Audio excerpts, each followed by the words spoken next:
ആലപ്പുഴ പത്തിയൂർ പാടത്തിന് സമീപം പുല്ല് വെട്ടാൻ വേണ്ടി ഇറങ്ങിയ തൊഴിലാളികൾക്ക് അവിടുത്തെ പാടത്ത് വളരെ വിചിത്രമായ ഒരു കാഴ്ച കാണാൻ സാധിക്കുകയാണ്. വെള്ളത്തിന് മുകളിലേക്ക് ഒരു സ്ത്രീയുടെ 2 കാൽപാദങ്ങൾ പൊങ്ങി വന്നിരിക്കുന്നു. എത്രയും പെട്ടെന്ന് തന്നെ അവർ സമീപത്തെ പോലീസ് സ്റ്റേഷനിൽ വിവരം അറിയിക്കുന്നുണ്ട്.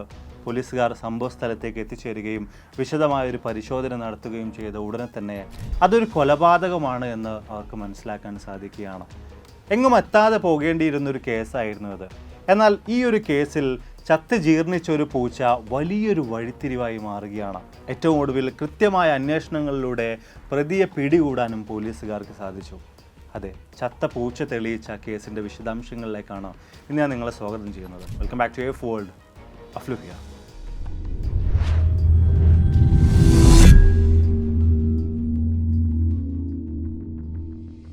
സംഭവം നടക്കുന്നത് 2008 ആലപ്പുഴ ജില്ലയിലെ കരിയിലക്കുളങ്ങര പത്തിയൂർ പാടത്താണ്. അവിടെയുള്ള ഒരു വലിയ കുളം, ആ കുളത്തിലാണ് ഒരു സ്ത്രീയുടെ 2 കാലുകൾ മാത്രം വെള്ളത്തിന് മുകളിലേക്ക് പൊങ്ങി വന്നിരിക്കുന്നത്.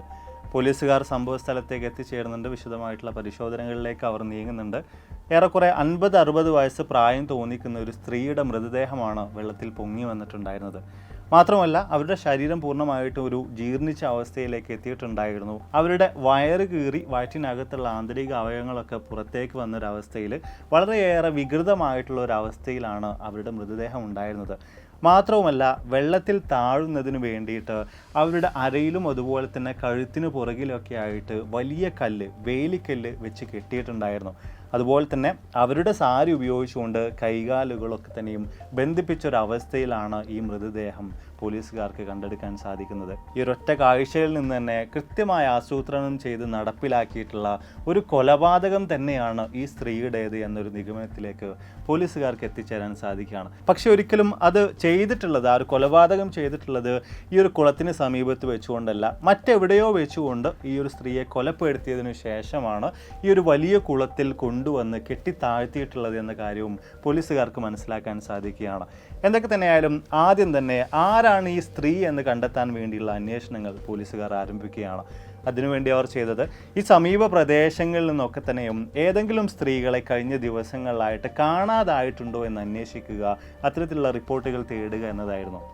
പക്ഷേ വിശദമായ പരിശോധനകളിൽ സമീപ പ്രദേശങ്ങളിൽ നിന്നൊന്നും തന്നെ ഒരു സ്ത്രീ കാണാതായിട്ടുള്ള മിസ്സിംഗ് കേസുകൾ റിപ്പോർട്ട് ചെയ്തിട്ടില്ല എന്ന് പോലീസുകാർക്ക് മനസ്സിലാക്കാൻ സാധിക്കുകയാണ്. അതോടുകൂടെ മറ്റെവിടെ നിന്നോ വന്നിട്ടുള്ള ഒരു സ്ത്രീയാണ് ഈ മരണപ്പെട്ടുള്ളത് എന്നൊരു കാര്യത്തിലേക്ക് പോലീസുകാർക്ക് എത്തിച്ചേരാൻ സാധിക്കുന്നുണ്ട്. പക്ഷേ ആരാണ് ഈ കൊല ചെയ്യപ്പെട്ട സ്ത്രീ എന്നുള്ളത് വലിയൊരു ചോദ്യചിഹ്നമായിട്ട് അവരുടെ മുന്നിൽ അവശേഷിക്കുകയാണ്. വിശദമായ രീതിയിൽ തന്നെ ഈ കുളവും അതിൻ്റെ സമീപ പ്രദേശങ്ങളൊക്കെ തന്നെയും പോലീസുകാർ അരിച്ചു പെറുക്കുന്നുണ്ട്. എന്തെങ്കിലും വിധത്തിലുള്ള തെളിവുകൾ കിട്ടുമോ എന്നതിന് വേണ്ടിയിട്ട് അവർ നിരന്തരമായിട്ട് നിരീക്ഷണങ്ങൾ നടത്തുന്നുണ്ട്. ആ ഒരു അവസരത്തിലാണ് ഈ കുളത്തിൻ്റെ തൊട്ടടുത്തുള്ള ഒരു സർപ്പക്കാവിൽ നിന്ന് വലിയ രൂക്ഷഗന്ധം വമിക്കുന്നതായിട്ട് പോലീസുകാർ ശ്രദ്ധിക്കുന്നത്. അങ്ങോട്ടേക്ക് ചെന്ന് നോക്കിയ പോലീസുകാർക്ക് കാണാൻ സാധിച്ചത് ചത്ത് ജീർണിച്ചു തുടങ്ങിയ പുഴു അരിച്ചുകൊണ്ടിരിക്കുന്ന ഒരു പൂച്ചയുടെ ജഡമായിരുന്നു. അതിൽ നിന്നാണ് വലിയ ദുർഗന്ധം ആ പ്രദേശം മുഴുവനും വമിച്ചുകൊണ്ടിരിക്കുന്നത്. ആ പൂച്ചയെ കണ്ട ഉടനെ തന്നെ പോലീസുകാരുടെ മനസ്സിലേക്ക് ചില കാര്യങ്ങൾ കടന്നു വരികയാണ്. പ്രത്യേകിച്ച് ഈ ഒരു കേസിൻ്റെ അന്വേഷണ ചുമതലയുണ്ടായിരുന്ന CI ഹരികൃഷ്ണൻ ആ ഒരു പൂച്ചയുടെ മൃതദേഹവും അതുപോലെ തന്നെ വെള്ളത്തിൽ പൊങ്ങി വന്നിട്ടുള്ള ആ ഒരു സ്ത്രീയുടെ മൃതദേഹത്തിൻ്റെയും പഴക്കമേറെക്കുറെ ഒന്നാണ് എന്നൊരു ചിന്തയിലേക്ക് എത്തിച്ചേരുകയാണ്. അതിനെ തുടർന്ന് ആ പൂച്ചയുടെ മൃതദേഹം പോസ്റ്റ്മോർട്ടം ചെയ്യാൻ വേണ്ടിയിട്ട് പോലീസുകാർ തീരുമാനിക്കുകയാണ്. ഈ ഒരു കാര്യത്തെക്കുറിച്ചിട്ട് അറിഞ്ഞിട്ടുള്ള ആളുകൾക്കൊക്കെ തന്നെയും ഇതൊരു വലിയ തമാശയായിട്ടാണ് തോന്നിയിട്ടുണ്ടായിരുന്നത്. യഥാർത്ഥ പ്രതിയിൽ നിന്ന്, യഥാർത്ഥ കേസിൽ നിന്നൊക്കെ തന്നെയും വഴി തിരിഞ്ഞു പോവുകയാണോ പോലീസ് എന്ന രീതിയിലേക്ക് പോലും ആളുകൾ ചിന്തിച്ചിട്ടുണ്ടായിരുന്നു. ഇത്തരത്തിൽ ഈ പൂച്ചയെ പോസ്റ്റ്മോർട്ടം ചെയ്യുന്നതിന് വേണ്ടി ഫോറൻസിക് വിദഗ്ധനെ പോലീസുകാർ സമീപിക്കുമ്പോൾ അവിടുന്ന് ഒരു വലിയ റിജക്ഷനാണ് ലഭിക്കുന്നത്. അതിനെ തുടർന്നിട്ട് പിന്നീട് മൃഗഡോക്ടറുടെ അടുത്തേക്കൊക്കെ പോവുകയും ഈ ഒരു പൂച്ചയുടെ പോസ്റ്റ്മോർട്ടം കൃത്യമായ രീതിയിൽ നടത്താൻ വേണ്ടിയുള്ള എല്ലാ വിധത്തിലുള്ള കാര്യങ്ങളും ചെയ്യുകയാണ്. ഏതാനും ദിവസങ്ങൾ അത്തരത്തിൽ കടന്നു പോകുന്നു. കൊല്ലപ്പെട്ട ആ സ്ത്രീയുടെ പോസ്റ്റ്മോർട്ടം റിപ്പോർട്ട് വരുമ്പോൾ കൃത്യമായിട്ട് അതിൽ കാണാൻ സാധിക്കുന്നത് വിഷം കലർന്ന, പ്രത്യേകിച്ച് ഫിറുഡാൻ എന്ന് പറയുന്ന കീടനാശിനി കലർന്നിട്ടുള്ള ഭക്ഷണം കഴിച്ചതിനെ തുടർന്നിട്ടാണ് ഈ സ്ത്രീ മരണപ്പെട്ടത് എന്നൊരു കാര്യമാണ്. അതിനുശേഷം പിന്നീട് ഇവരെ കുളത്തിൽ കെട്ടിത്താഴ്ത്തുന്ന അവസരത്തിൽ അവരുടെ മൃതശരീരം താഴ്ന്നു പോകാൻ വേണ്ടി മുകളിലേക്ക് പൊങ്ങി വരാതിരിക്കാൻ വേണ്ടിയിട്ട് അവരുടെ വയറുകൂടെ കീറിയിട്ടുണ്ടായിരുന്നു എന്നൊരു കാര്യം കൂടെ പോസ്റ്റ്മോർട്ടം റിപ്പോർട്ടിൽ നിന്ന് കൃത്യമായ രീതിയിൽ തന്നെ പോലീസുകാർക്ക് മനസ്സിലാക്കാൻ സാധിക്കുകയാണ്. പക്ഷേ അപ്പോഴും അവിടെ ഉയർന്നു വരുന്ന ഏറ്റവും വലിയൊരു ചോദ്യം എന്ന് പറയുന്നത് ആരാണ് ഈ കൊല ചെയ്യപ്പെട്ട സ്ത്രീ എന്നതായിരുന്നു. ഏതാനും ദിവസങ്ങൾക്കുള്ളിൽ പൂച്ചയുടെ പോസ്റ്റ്മോർട്ടം റിപ്പോർട്ടും ഇതുപോലെ തന്നെ വരുന്നുണ്ട്. ഇതിൽ ചില സാമ്യതകൾ പോലീസുകാർക്ക് വ്യക്തമായ രീതിയിൽ തന്നെ നോക്കിക്കാണാൻ സാധിച്ചിട്ടുണ്ടായിരുന്നു. സ്ത്രീയുടെ വയറിനകത്തുണ്ടായിരുന്ന ഭക്ഷണ പദാർത്ഥങ്ങൾ തന്നെയായിരുന്നു ഈ പൂച്ചയുടെ ശരീരത്തിലും ഉണ്ടായിരുന്നത്, പൂച്ചയുടെ വയറ്റിലും ഉണ്ടായിരുന്നത്. അതായത് ഇരുവരും കഴിച്ചിട്ടുള്ളത് ഒരേ ഭക്ഷണമാണ്, ഒരേ സ്ഥലത്ത് നിന്നാണ്. ഇരുവരുടെയും മരണത്തിന് കാരണമായിട്ടുള്ളതും ഫ്യൂറഡാൻ എന്ന് പറയുന്ന കീടനാശിനി തന്നെയാണ്. സോ ഈ കൊല ചെയ്യപ്പെട്ട സ്ത്രീയും അതുപോലെ തന്നെ ഈ ചത്ത് ജീർണിച്ച് കിടന്നിരുന്ന പൂച്ചയും തമ്മിൽ എന്തൊക്കെയോ തരത്തിലുള്ള ബന്ധമുണ്ട് എന്ന കാര്യത്തെക്കുറിച്ച് പോലീസുകാർക്ക് ഇതിലൂടെ ഉറപ്പിക്കാൻ സാധിക്കുകയാണ്. അതിനുശേഷം പിന്നീട് അങ്ങോട്ട് ഈ പൂച്ചയെ കേന്ദ്രീകരിച്ച് ഒരു അന്വേഷണം നടത്താൻ വേണ്ടി പോലീസുകാർ തീരുമാനിക്കുകയാണ്. അതിനടിസ്ഥാനത്തിൽ ഈ ചത്ത പൂച്ചയുടെ ചില ഫോട്ടോകൾ എടുത്തുകൊണ്ട് ഈ പത്തിയൂർ പാടത്തിന് സമീപത്തുള്ള വീടുകളിലൊക്കെ തന്നെയും പോലീസുകാർ കയറി ഇറങ്ങുകയാണ്. അങ്ങനെ ഏറ്റവും ഒടുവിൽ ഒരു വീട്ടിലുള്ള ആളുകൾ ഈ ഒരു ഫോട്ടോയിലുള്ള പൂച്ചയെ തിരിച്ചറിയുകയാണ്. ഏതാനും ദിവസങ്ങൾക്ക് മുമ്പ് കാണാതായ തങ്ങളുടെ പൂച്ചയോട് വലിയ സാമ്യതകൾ, സാദൃശ്യം ഈ ഒരു പൂച്ചക്കുണ്ട് എന്ന കാര്യത്തെക്കുറിച്ച് അവർ സ്ഥിരീകരിക്കുകയാണ്. മാത്രമല്ല ഈ പൂച്ചയെ കാണാതായ തീയതിയും ആ സ്ത്രീയുടെയും പൂച്ചയുടെയും പോസ്റ്റ്മോർട്ടം റിപ്പോർട്ടിലെ മരണസമയവും കൂടെ ചേർത്ത് നോക്കുമ്പോൾ ഈ കുടുംബത്തിൻ്റെ കാണാതായ പൂച്ച തന്നെയാണ് ആ ചത്ത ജീർണിച്ച പൂച്ച എന്ന കാര്യം പോലീസുകാർക്ക് സ്ഥിരീകരിക്കാൻ സാധിക്കുകയാണ്. അതിനെ തുടർന്ന് വിശദമായ രീതിയിൽ ആ കുടുംബത്തെയൊക്കെ തന്നെയും ഒന്ന് ചോദ്യം ചെയ്യുന്നുണ്ട്. അതിൽ നിന്ന് ഇവരല്ല ഇത്തരമൊരു കുറ്റകൃത്യത്തിലേക്ക് നീങ്ങിയിട്ടുള്ളത് എന്ന കാര്യത്തെക്കുറിച്ച് പോലീസുകാർക്ക് മനസ്സിലാക്കാൻ സാധിക്കുകയാണ്. അതോടുകൂടെ ഈ പൂച്ച പോകാൻ സാധ്യതയുള്ള സമീപത്തെ വീടുകളെ കേന്ദ്രീകരിച്ചുകൊണ്ടുള്ള ഒരു അന്വേഷണത്തിലേക്ക് പോലീസുകാർ നീങ്ങുകയാണ്. ഓരോ വീടുകളും കയറിയിറങ്ങി കൃത്യമായ രീതിയിലുള്ള ചോദ്യങ്ങളും മറ്റുമൊക്കെ പോലീസുകാർ ചോദിക്കുന്നുണ്ട്. ഇതിൽ നിന്നൊക്കെ തന്നെയും ഇവരാരുമല്ല ഈ ഒരു കുറ്റകൃത്യം ചെയ്തിട്ടുള്ളത് എന്ന കാര്യത്തെക്കുറിച്ച് പോലീസുകാർക്ക് മനസ്സിലാക്കാൻ സാധിക്കുകയാണ്. അങ്ങനെ ഇരിക്കുകയാണ് ഏറ്റവും ഒടുവിൽ അവിടെ തന്നെയുള്ള ജലാലുദ്ദീൻ എന്ന് പറയുന്ന വ്യക്തിയുടെ വീട്ടിലേക്ക് പോലീസുകാർ എത്തിച്ചേരുന്നത്. ഇടയ്ക്കൊക്കെ തന്നെയും ഈ പൂച്ച ഇയാളുടെ വീട്ടിലേക്ക് പോകാറുണ്ടായിരുന്നു. അയാൾ അതിന് ഭക്ഷണവും നൽകാറുണ്ടായിരുന്നു. പക്ഷേ പോലീസുകാർ ചെന്ന അവസരത്തിൽ ജലാലുദ്ദീൻ അവിടെ വീട്ടിലുണ്ടായിരുന്നില്ല. വ്യത്യസ്ത സ്ഥലങ്ങളിലൊക്കെ തന്നെയും സഞ്ചരിച്ച് പാത്ര കച്ചവടം നടത്തുന്ന ഒരു വ്യക്തിയായിരുന്നു ജലാലുദ്ദീൻ.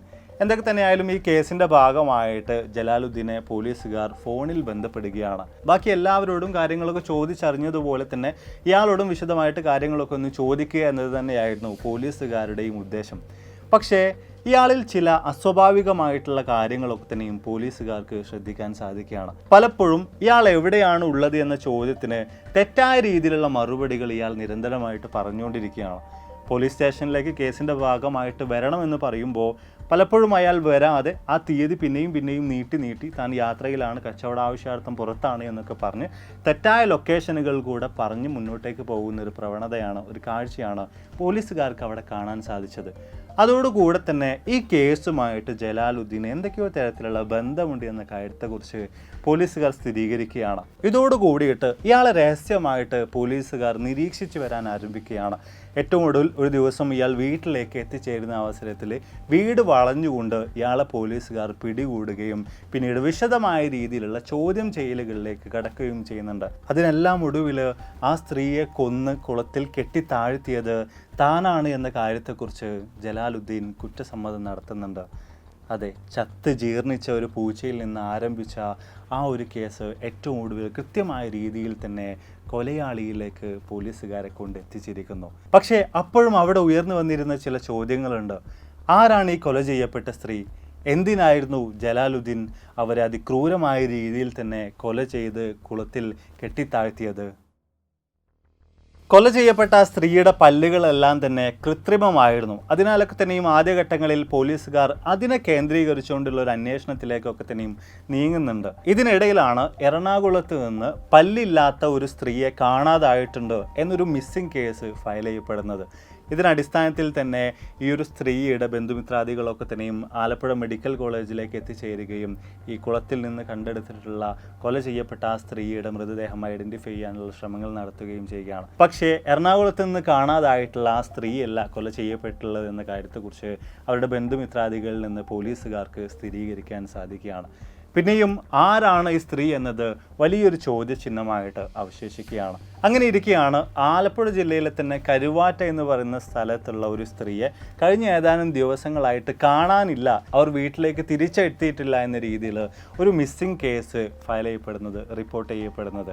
അവരുടെ ബന്ധുമിത്രാദികളും ആലപ്പുഴ മെഡിക്കൽ കോളേജിലെത്തി ഈ കൊല ചെയ്യപ്പെട്ട സ്ത്രീയുടെ മൃതദേഹം ഐഡന്റിഫൈ ചെയ്യാനുള്ള ശ്രമങ്ങൾ നടത്തുകയാണ്. അതിനൊടുവിൽ കരുവാറ്റയിൽ നിന്നും കാണാതായിട്ടുള്ള ആ സ്ത്രീ തന്നെയാണ് കൊല ചെയ്യപ്പെട്ടിട്ടുള്ളതെന്ന കാര്യത്തെക്കുറിച്ച് പോലീസുകാർക്ക് മനസ്സിലാക്കാൻ സാധിക്കുകയാണ്.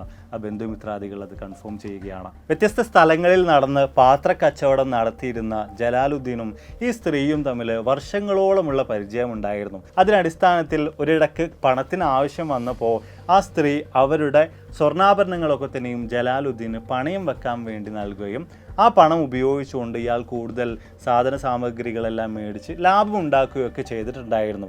എന്നാൽ പിന്നീട് ഈ സ്വർണ്ണാഭരണങ്ങളൊക്കെ തന്നെയും തിരിച്ചു ചോദിച്ചതോട് കൂടിയിട്ട് ഇയാളുടെ സ്വഭാവം മാറാൻ ആരംഭിക്കുകയാണ്. നിരന്തരമായിട്ട് ആ സ്ത്രീ ജലാലുദ്ദീനോട് ഈ സ്വർണ്ണാഭരണങ്ങളെക്കുറിച്ച് ആവശ്യപ്പെട്ടതോട് കൂടിയിട്ടാണ് ഏറ്റവും ഒടുവിൽ അവരെ വകവരുത്താമെന്നൊരു ചിന്തയിലേക്ക് ജലാലുദ്ദീൻ എത്തിച്ചേരുന്നത്. അതിനു വേണ്ടിയുള്ള കൃത്യമായിട്ടുള്ളൊരു പ്ലാൻ കൂടെ അയാൾ തയ്യാറാക്കി വെക്കുന്നുണ്ട്. അതിനു വേണ്ടിയിട്ടുള്ള ഫുർഡാൻ പോലും അയാൾ മുൻകൂട്ടി മേടിച്ച് തൻ്റെ വീട്ടിൽ സൂക്ഷിക്കുന്നുണ്ട്. ജൂലൈ 4-ാം തീയതി ഹരിപ്പാട് KSRTC ബസ് സ്റ്റാൻഡിൽ വെച്ചുകൊണ്ട് ഇരുവരും കണ്ടുമുട്ടുന്നുണ്ട്.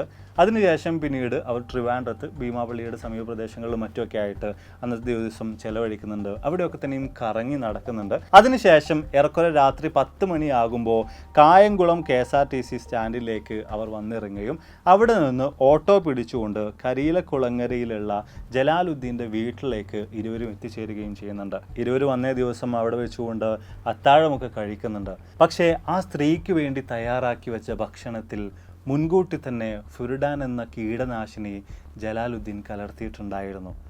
വിഷം കലർന്നിട്ടുള്ള ഭക്ഷണം കഴിച്ചതോട് കൂടിയിട്ട് തന്നെയാണ് ആ സ്ത്രീക്ക് മരണം സംഭവിച്ചത്. അന്നേ ദിവസം രാത്രി ഏറെക്കുറെ 1 മണിയോടടുപ്പിച്ചുകൊണ്ടാണ് അവർ ഈ ലോകത്ത് നിന്ന് വിട പറയുന്നത്. അതിനുശേഷം അവരുടെ കൈകാലുകൾ കൂട്ടിക്കെട്ടുകയും അവരുടെ ശരീരത്തിൽ ഭാരമേറിയ കല്ലുകൾ വെച്ച് കെട്ടുകയും എല്ലാം ചെയ്തതിനു ശേഷമാണ് തൻ്റെ വീടിന് സമീപത്തെ പത്തിയൂർ പാലത്തെ ആ വലിയ കുളത്തിൽ ആ മൃതദേഹം അയാൾ കൊണ്ടുചെന്ന് താഴ്ത്തുന്നത്. അവിടെയും കൃത്യമായ രീതിയിൽ തന്നെ മൃതദേഹം താഴ്ന്നു പോകുന്നതിന് വേണ്ടി, പൊങ്ങി വരാതിരിക്കുന്നതിന് വേണ്ടിയിട്ടൊക്കെ ആ സ്ത്രീയുടെ വയറുകൂടെ അയാൾ കീറിയിട്ടുണ്ടായിരുന്നു. വളരെ കൃത്യമായ രീതിയിൽ ആസൂത്രണം ചെയ്ത് അയാൾ നടപ്പിൽ വരുത്തിയൊരു കൊലപാതകം തന്നെയായിരുന്നു അത്. പക്ഷേ അയാൾക്ക് തെറ്റിപ്പോയ ഒരേ ഒരു കാര്യം വീട്ടിൽ സ്ഥിരമായിട്ട് വരാറുണ്ടായിരുന്ന ആ പൂച്ചയുടേത് മാത്രമായിരുന്നു. അവർ ബാക്കി വെച്ചിട്ടുള്ള, ആ സ്ത്രീ കഴിച്ച് ബാക്കിയായിട്ടുണ്ടായിരുന്ന ഭക്ഷണം ആ പൂച്ച അന്നേ ദിവസം കഴിക്കുകയാണ്. ഫുർഡാൻ അകത്ത് ചെന്ന പൂച്ചയുടെയും അവസ്ഥ വളരെ മോശമാവുകയാണ്. ഏറ്റവും ഒടുവിൽ ആ സ്ത്രീ മരണപ്പെട്ടതുപോലെ തന്നെ ആ പൂച്ചയും വിഷം ഉള്ളിൽ ചെന്ന് മരണപ്പെടുകയാണ്. അപ്പോൾ എന്തായാലും നമ്മൾ വീഡിയോസോടെ വൈൻഡപ്പ് ചെയ്യാണ്. വീഡിയോ തീർച്ചയായിട്ടും നിങ്ങൾക്ക് വളരെയേറെ ഇൻട്രസ്റ്റിംഗ് ആയി കാണുമെന്ന് വിചാരിക്കുന്നു. ഇവിടെ പോലീസുകാരുടെ കൃത്യമായിട്ടുള്ള നിരീക്ഷണ പാടവത്തിലൂടെ തന്നെയാണ് ഈ ഒരു കേസിനെ അവർക്ക് തെളിയിക്കാൻ സാധിച്ചിട്ടുള്ളത്. സാധാരണഗതിയിൽ ഒരു ചത്ത പൂച്ചയൊക്കെ കാണുമ്പോൾ എല്ലാവരും അതിനെ മണ്ണിട്ട് മൂടുന്നിടത്ത് നിന്ന് അതിലെന്തൊക്കെയോ തരത്തിലുള്ള അസ്വാഭാവികതകളുണ്ട് എന്ന് കൃത്യമായിട്ട് തങ്ങളുടെ എക്സ്പീരിയൻസിലൂടെ തിരിച്ചറിയുകയും അത് വെച്ച് മുന്നോട്ടേക്ക് പോവുകയും ചെയ്തതുകൊണ്ട് തന്നെയാണ് ഈ ഒരു കേസിനെ കൃത്യമായ രീതിയിൽ തെളിയിക്കാനും എത്രയും പെട്ടെന്ന് തന്നെ കൊലയാളിയിലേക്ക് പോലീസുകാർക്ക് എത്തിച്ചേരാനും ഒക്കെ സാധിച്ചിട്ടുള്ളത്. തീർച്ചയായിട്ടും നമ്മളേവരെയും സംബന്ധിച്ചിടത്തോളം ചത്ത പൂച്ച തെളിയിച്ച കേസ് എന്നൊക്കെ പറയുമ്പോൾ വളരെയധികം ഇൻട്രസ്റ്റിംഗ് ആയിട്ടുള്ള, ക്യൂരിയസ് ആയിട്ടുള്ള ഒരു കാര്യം തന്നെയാണല്ലേ. കേരള പോലീസിൻ്റെ കഴിഞ്ഞ കാലങ്ങളിലെ വ്യത്യസ്ത കേസുകൾ എടുത്ത് പരിശോധിച്ച് നോക്കുമ്പോൾ ഇത്തരത്തിൽ വളരെ വിചിത്രമായിട്ടുള്ള രീതിയിൽ കേസുകൾ തെളിയിച്ച ഒട്ടനവധി കാര്യങ്ങൾ നമുക്കവിടെ നോക്കിക്കാണാൻ സാധിക്കുന്നുണ്ട്. ഇത്തരത്തിൽ കൂടുതൽ വീഡിയോകൾ ആവശ്യമുണ്ടെങ്കിൽ തീർച്ചയായിട്ടും താഴെ കമൻറ്റ് ചെയ്യൂ. അപ്പോൾ ഇതിൽ നല്ല ഒരുപാടധികം വീഡിയോസുകളുമായിട്ട് കണ്ടുമുട്ടാമെന്ന പ്രതീക്ഷയോടെ